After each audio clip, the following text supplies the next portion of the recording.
자, 언어의 정의를 보면 언어란 사람의 발음 기관을 통해서 통한 말소리, 즉 음성을 형식으로 하고 의미를 내용으로 하는 결합체를 말한다라고 되어 있는데, 자, 거기서 음성을 형식에 밑줄 긋고 의미를 내용에 밑줄을 좀 그어줍니다. 자, 그 다음에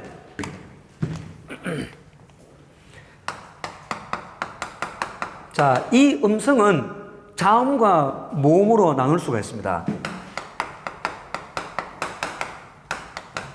자, 자음과 모음으로 나눌 수 있기 때문에 우리가 보통 뭐라 하냐면 무슨 음이라고 그래요, 우리가 이런 걸?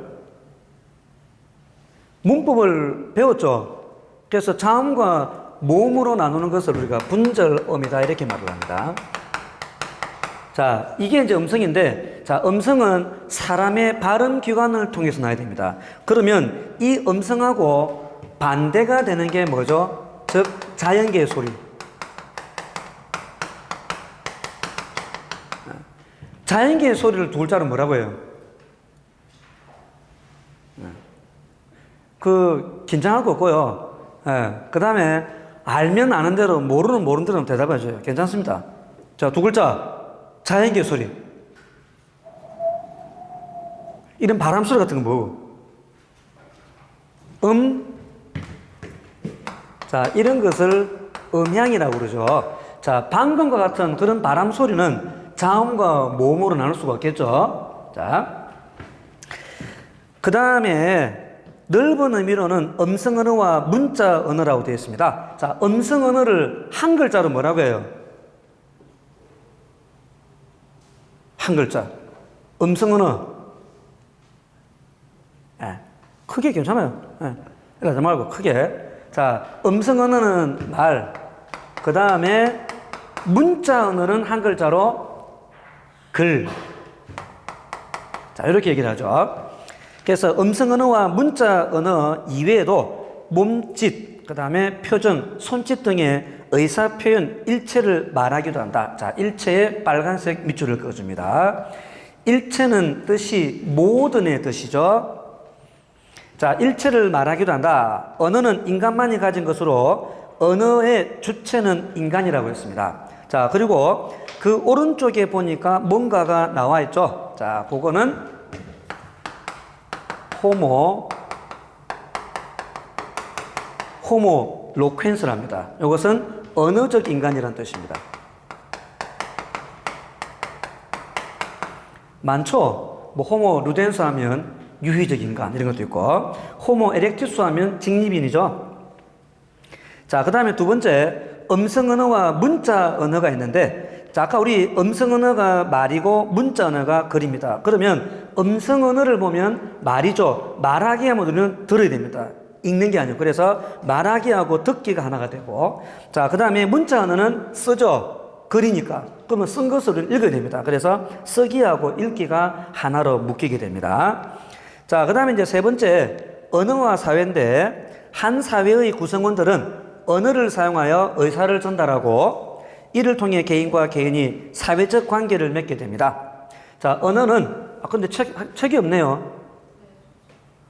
자, 책 읽는 사람 손 안 들어보세요. 그러면, 밖에 나가셔가지고 복사된 게 있을 겁니다. 좀 달라고 하세요. 책이 없으면 안 되지. 갔다 와, 괜찮아요. 자, 다시 갑니다. 자, 한 사회의 구성원들은 언어를 사용하여 의사를 전달하고 이를 통해 개인과 개인이 사회적 관계를 맺게 됩니다. 자, 언어는 같은 지역에서도 여러 사회적 요인으로 다를 수도 있죠. 자, 여기 한번 볼까요? 자, 여러분, 부추가 표준말입니까? 표준말이 아닙니까? 부추가 뭔지는 알죠? 어디에 많이 넣어 먹죠? 땡땡 국밥에 많이 들어가는데. 자, 돼지국밥 먹을 때 많이 넣지 않습니까? 자, 근데 이 부추가 표준어인데 서울 쪽에서는 부추라고 합니다. 근데 우리 경상도에서는 뭐라고 해요? 정구지. 그 다음에 전라도 쪽에서는 한 글자. 안 가봐서 모릅니까? 자, 솔. 그 다음에 여러분들은 고향이 다 저 창원인가요? 고향 어디예요? 나는 저쪽입니다. 저 경남 고성이에요. 지금 사는 곳은 부산인데 경남 고성이 우리 고향입니다. 자, 그쪽에 서부 경남 쪽에서는 또 뭐라고 할까요?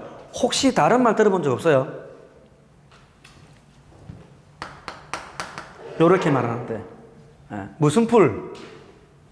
소풀. 혹시 이거 들어본 사람 소풀?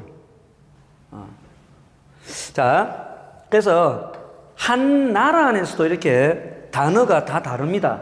자, 그 다음 네 번째, 언어와 사고. 자, 인간이 언어 능력을 갖추고 난 뒤부터 언어와 사고는 불가분의 관계에 놓이게 된다. 뗄래야 뗄 수 없는 관계죠. 자, 독일의 철학자 훔볼트는 언어와 사고가 밀접한 관계를 유지할 뿐만 아니라 인간이 세상을 인식하는 방법, 즉 그의 세계관까지도 결정한다고 주장을 하고 있습니다.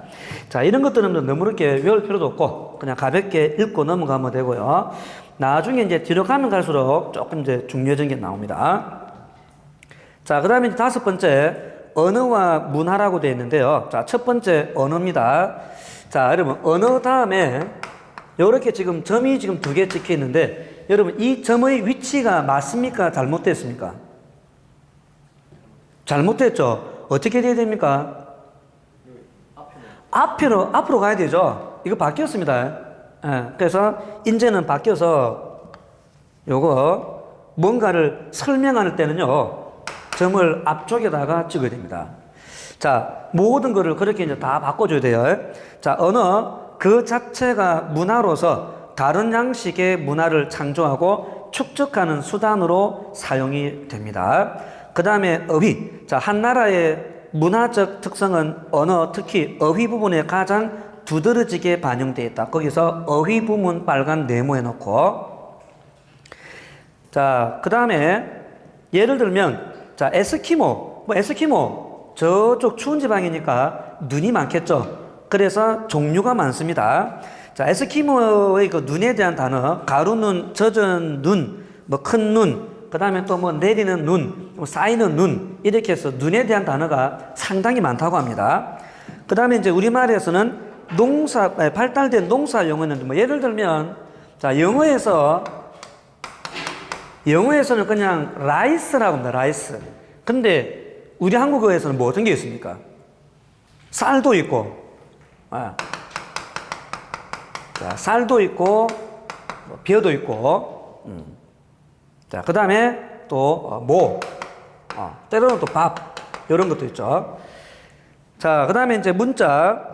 자, 문자는 음성 언어를 기록하는 수단으로 이를 통해 음성 언어의 시간적, 공간적 제약이 극복됨으로써 인간은 지식을 전수하고 이를 축적할 수 있다라고 되어 있습니다. 자, 밑에 기역과 니은 한번 쓱 읽어보시고 그 다음에 오른쪽으로 갑니다. 자, 디귿에 보면, 자, 한글 문자의 발생 과정에서도 주목받는 획기적인 문자다. 정보화 시대인 오늘날 컴퓨터 처리에도 훌륭하게 적용되어 현대의 지식과 정보를 보존하고 전달하는 데 용이하다. 자, 쉽다고 했습니다.